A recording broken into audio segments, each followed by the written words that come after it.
We thank God. God is keeping us. Now, first, let me start because we've been trying to arrange this conversation with you for some time. It's nice to have you on the line finally. In early days, when the thing happened, we reached out to you. Unfortunately, we couldn't speak to you. So today that we have the opportunity of speaking to you, it's been about 2 weeks. But I'm wondering what your reflections are still on accidents.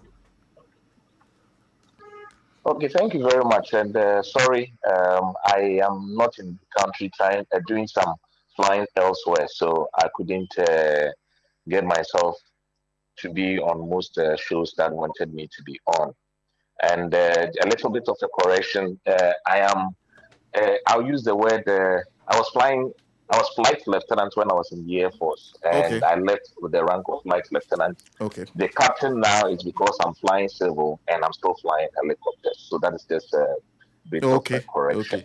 okay, okay. Um, Now, what I say is that what I do as a helicopter pilot is not dangerous. It is unforgiving. Unforgiving in that the slightest mistake can cause an accident. But aviation remains the safest, and flying helicopters is safe. Um, when it comes to accidents, there are a lot of things that can cause an accident. And the belief is that accident is not an event, it's a chain of events that finally culminate into an accident.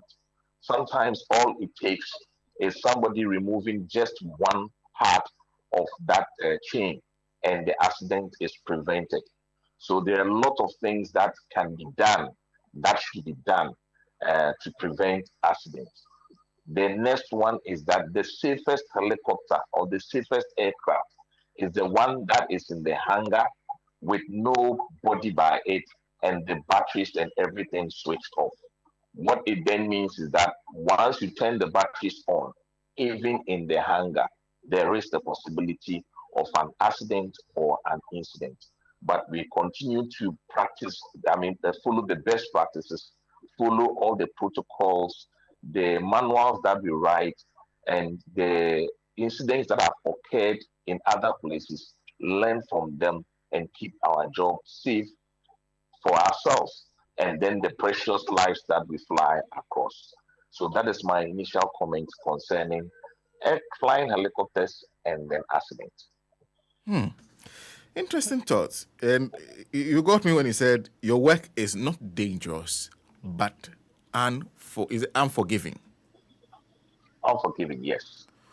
So you're saying, are you when you said, are you referring to the mistakes that even though it's not dangerous, a mistake would not be? Explain that in a bit more detail for me. So for those of us on social media, there is a recent accident that happened, I think, on Sunday in France. The aircraft was fighting fire, and the pilot descended down to a small lake or pond to fetch water.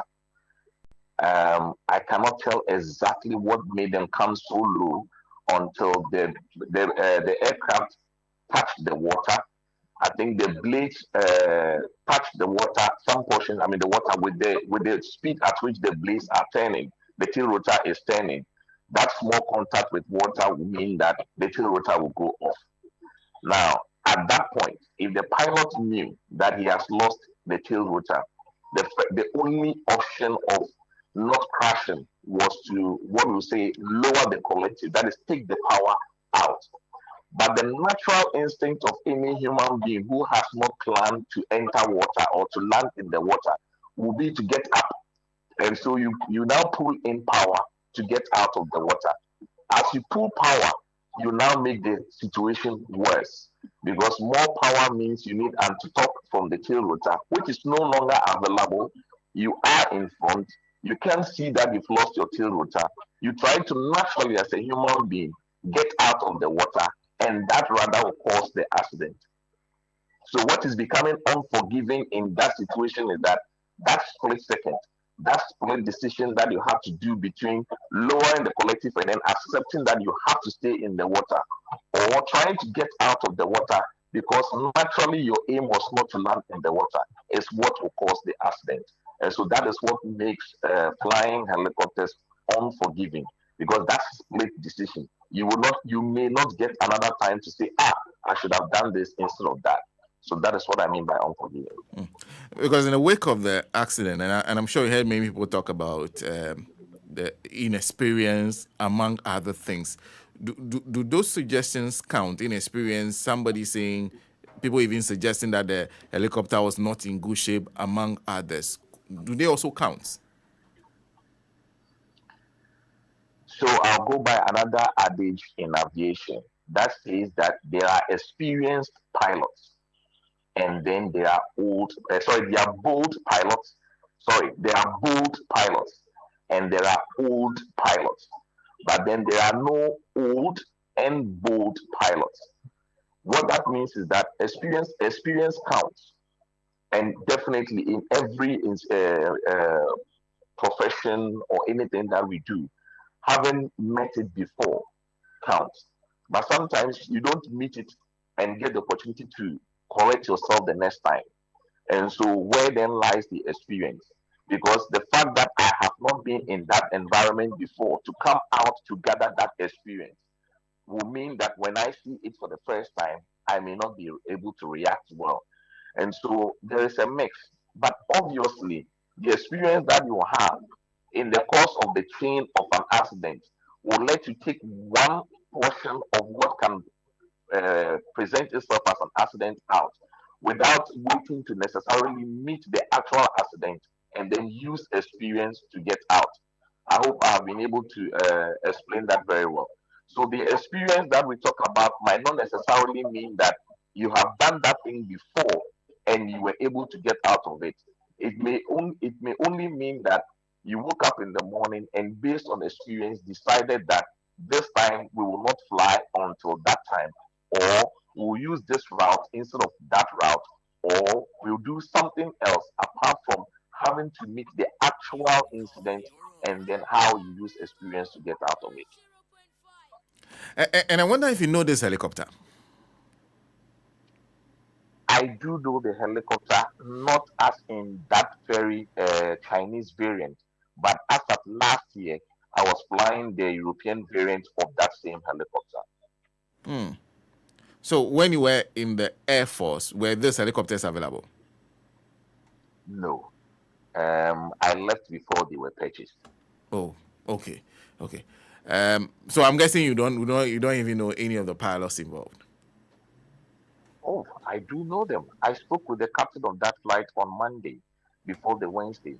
Really? The Monday before the Yes, Wednesday, you had a conversation with the pilot. yes, I did. So this is somebody you know quite well. Even yeah, even though I'm not even in the country, yes. And it help us understand who this captain that we are talking about. Since you know him, is this somebody who's experienced you doubt in terms of when it comes to helicopters? Ah, I wish I don't personalize this particular issue. Like mine, as I mean, people have already said, there's an investigation going on. But I don't doubt his experience. I don't doubt his capabilities. I don't doubt his judgment. He's an aviation safety guy. He's done flight safety like myself. We have shared notes and talked about investigations, safety, and everything. He fly drones as well. I had him come and do a project for me when I was director of operations and base manager for a company that was flying in Takrady, where we had issue with birds, and we're trying to find a solution to avoid aircraft hitting birds in Takrady. So it is he is somebody who has uh, who looks at aviation and safety in the broader sense than just being in the corporate. So the person you're talking about is somebody who has a skill that we need as a country. Exactly. Yes. Yes. Wow. And so, and I said you said you didn't want to personalize it. So I'm guessing. So when you heard about the accident, exactly what came through mind, at least knowing the pilot involved. I had actually just landed from a flight myself and was driving home when I had the call. The first call came from my constituency. By the way, I'm a constituency chairman at Ewutu Senya West. I'm the NDC constituency chairman for Ewutu Senya West. Okay. So I had the first call from my constituency, and then I followed it up with friends that I know, other colleagues in the Air Force, and how I felt afterwards, I can't describe it because Dr. Manebwama is my very good friend, a classmate, somebody that I talk to. I mean, about politics. My entry into politics is all because when I when I joined the Air Force and then he finished medical school and then he joined politics, we've been chatting and he was an inspiration.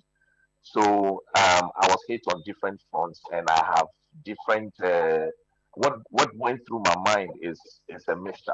I mean, I sometimes don't even want to get into what happened on that day, how I felt that day, and everything. Yeah, it was a mixture of everything.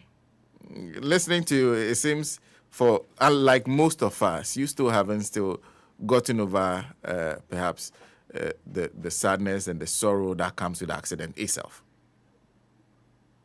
It's difficult to go on social media and see the picture of, especially the two of them who were very close to me. But God has been merciful. God has been gracious, and we are moving on.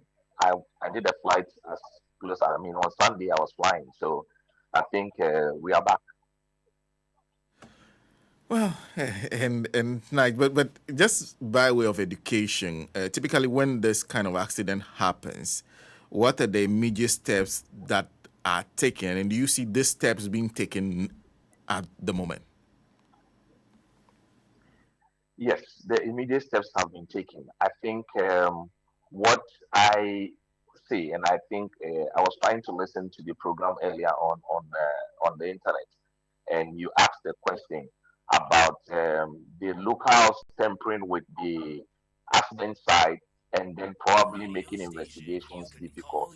The reality is that it is very difficult to get a very sterile accident site unless it's in a very confined and contained area. And then sometimes at a very remote area where nobody could have gotten there apart from rescuers. If you are lucky and trained rescuers are the first to be on an accident site, then you are going to be lucky to have the place as sterile as possible. You are going to have remains of I mean, the casualties properly taken care of. You are going to have all the protocols happening the way it has to.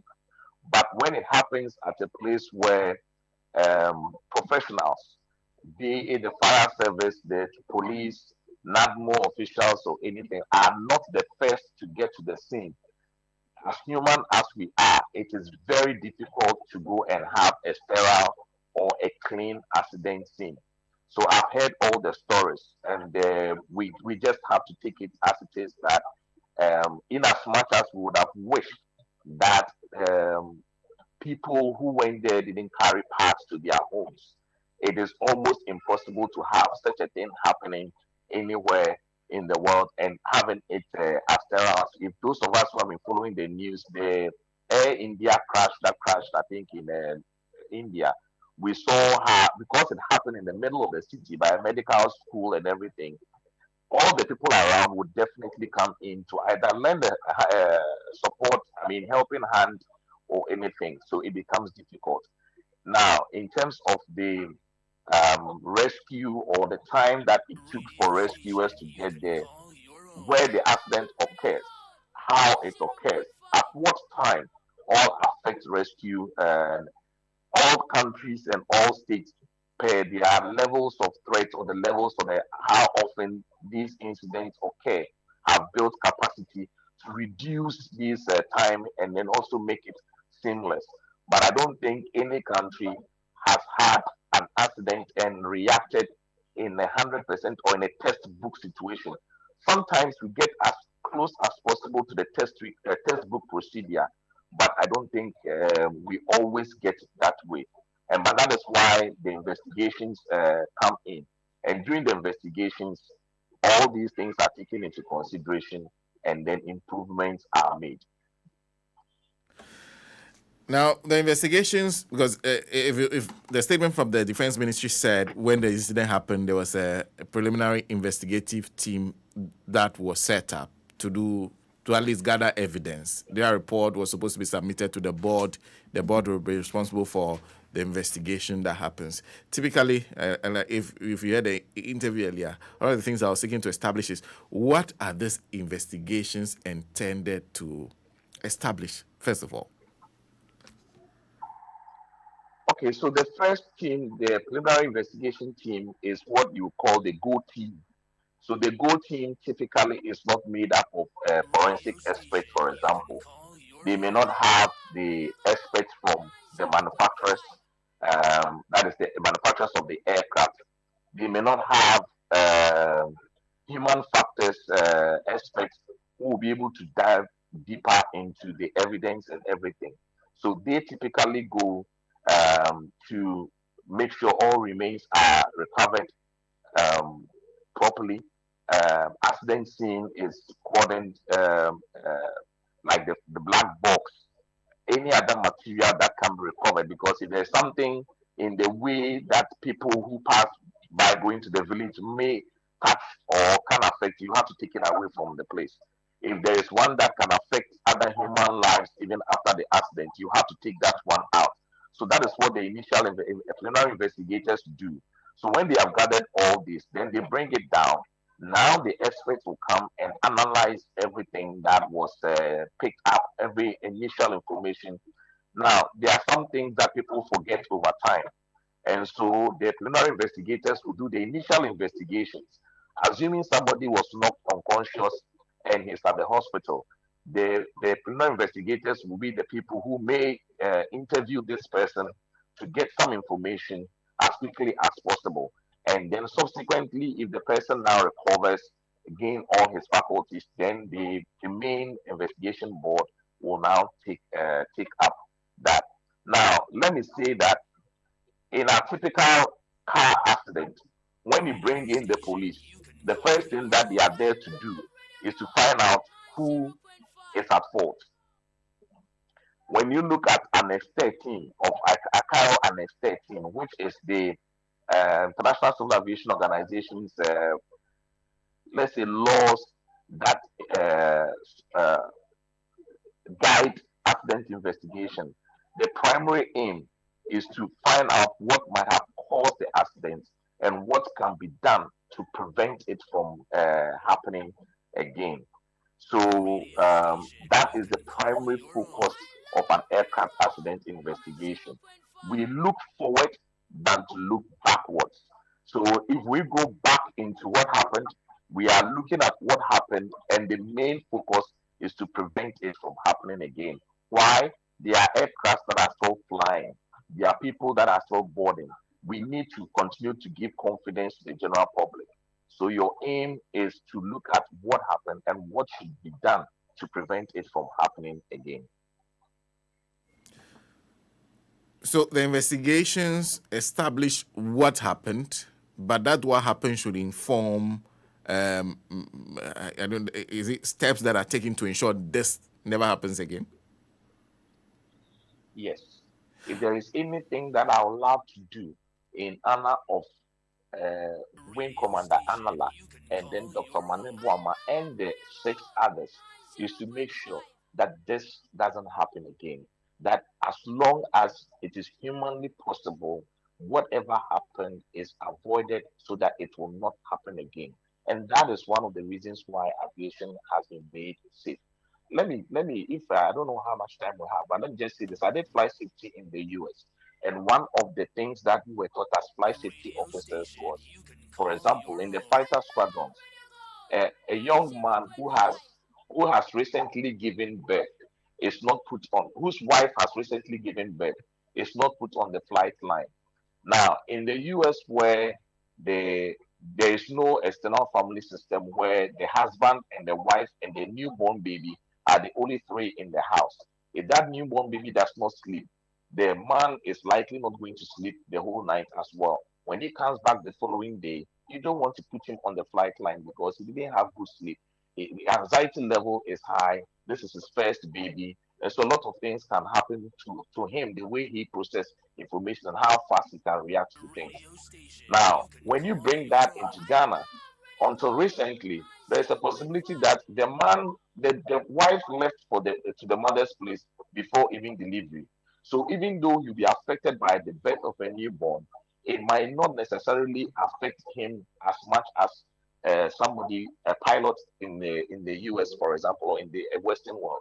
So all these factors are put in place to come up with procedures, programs, and other things that will prevent such a thing from ever happening. And I'm now talking about human factors, which over the period it has come out that the bulk of aircraft accidents are as a result of human factors, as against the mechanical failures and then suitability of aircraft. So I've tried to answer another question where people are asking, was the aircraft in good shape? Did we have issues about it? For now, we cannot say so, but we can say that worldwide, few aircraft are crashing because of mechanical issues or issues with the aircraft. And would that be part of the things that will be looked at? An assessment of perhaps the fleet that the Air Force has currently? Would that be part of the investigation? Definitely, definitely, it will be. So the experts that have been assembled will include experts from the manufacturers, senior engineers, aircraft engineers who know how these machines work and who will be able to tell how the machines were working. And that is what the flight data recorder and the cockpit voice recorder are supposed to help also unravel. I don't know if, like those of us who do not have the experience you have, you also have some questions on your mind you would like the investigation to help you come to terms with. Are there those questions, lingering questions? Yes, they are. I have flown to last year. I was flying into that particular area on daily basis during the week, and I will say that the terrain, that is the mountains, the hills, and everything over there, communication, our weather forecast, and the weather that we receive. I will say that in Ghana, most of the weather that we get for aviation purposes are airport restricted. That is, you get the weather at your destination airport from a reliable source. So if you are flying from Accra to Kumasi, before you leave Accra, when you wake up in the morning, you get the weather forecast for Accra, you get the weather forecast for Kumasi, you get the weather forecast for Tamale, for Takrade, for Sunyani, for Wa, and maybe Ho, but you don't get weather forecast for Obuasi. They will give you the general weather for the entire country, which, if you have been following the weather forecast that we hear, it says that it is generally going to be cloudy with mixed and fog patches. Forest areas are going to have low, and that is it. Now, do you consider Obuasi now as a forest area, or Obuasi is now a city that does not have that much forest? Before you get to Obuasi, what are you expecting between Accra and then Obuasi?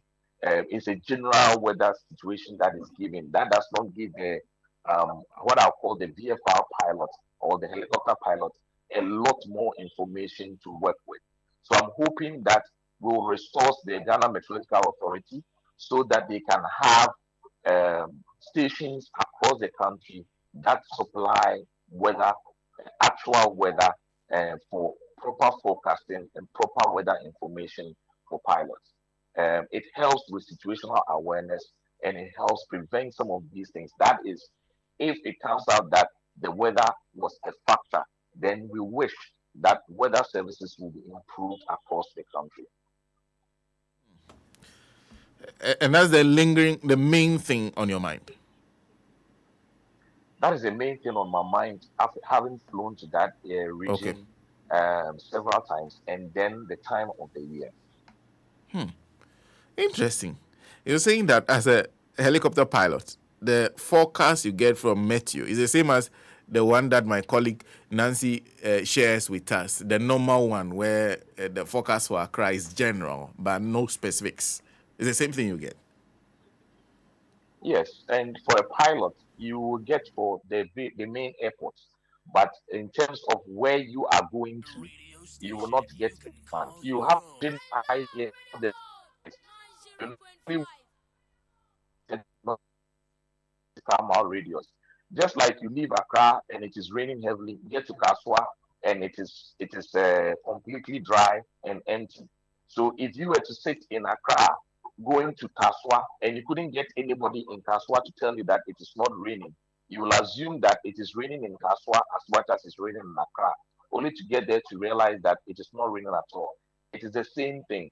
So if you are leaving Accra and it is dry and everything is fine, you didn't take your raincoat, you didn't take anything, only to get to Kaswa and realize that it is raining cat and dogs. If you were going to Kaswa and you have somebody there, he will tell you, what if you have to do something at CP Junction in between Accra and then Kaswa, and there's nobody there to tell you what is going on? You are going to fall into a rainfall that was not forecasted, was not broadcast.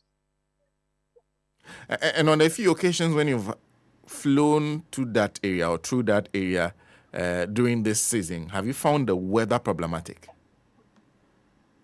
It has been problematic. We have landed at unintended places. So every football field becomes our safe haven, and when the weather is bad, you land on that football park. I sometime last year landed at on Accra had to book their football pitch because the weather was a strong storm was approaching Accra. Sometimes you get the forecast and it's like the whole time it may not even happen. But anyway, we have had these situations, both civil military pilots. We've ended up landing, and then you hear the pilot has done emergency landing, emergency landing. Most of it is precautionary. You can't see ahead, you don't know what is happening, and so precautionary, you decide to land and then wait until what your eyes tell you or what people on the ground who are not weather forecasters or weather experts. They are just going to give you how they feel about the weather. Oh, we might assume how you wish clouds no ɛwɔ fam paa ɛwɔ bepɔ no so afei deɛ ɛm sɛ ɛyɛ wobɛtumi aba. Sometimes you get there and it is not what they describe to you. That should make your job extra difficult. Flying helicopters is a different ball game altogether. You are close to the ground and you can always land when you don't feel comfortable. All you need is a football field with nobody playing football at the time you get there. And even if they are playing football, sometimes when they see you coming, they run. And so you can always put it down and then wait for the weather to pass or take a decision as to what you want to do. We don't need a runway. And so we have more options to save ourselves if the situation gets bad, but the decision making and the split second decisions are very, very enormous, and it puts a lot of stress on you as a helicopter pilot. But that is what we have chosen to do, and we've been doing it over the period, and it's been fun. Well, two questions to conclude. The first one, so knowing and having flown to that area, did that, when you heard about the accident, did it make sense to you that perhaps it could be the weather? Because people have pointed to the weather on many occasions. It can be due to the weather, but there is a lot of decisions that you have to take when the weather becomes an issue. And so, weather on its own does not cause a crash. It is the decisions that you take when you see the weather that can cause a crash, and all other things that can happen when you see the weather. And so it can be just a contributing factor, but not the cause of the crash per se. Then finally, whilst we wait for the outcome of the investigations, I'm wondering for you, and the same question I asked you, my earlier resource person, what should be the immediate lessons we should learn and take actions on? The immediate lessons, and I prayed to the president the last time I had the opportunity to speak on TV, that it's my prayer that the armed forces and the air force especially and the helicopter squadron is properly resourced in terms of modern aircraft with a lot more instrumentation and gadgets that help what we call situational awareness, so that our people will have a lot more tools to fly safely, because some of these split decisions require you to have um, require you to have that resources to be able to do what the decisions that you have to take.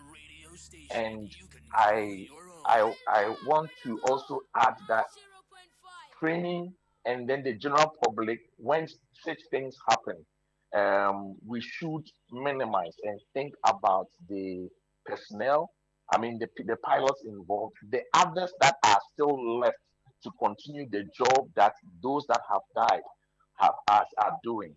Our commentary and our comments should be encouraging, and it should be one that will put that confidence in them to do it the following day. Well, thank you. Thank you very much for speaking to us. Thank you very much, sir.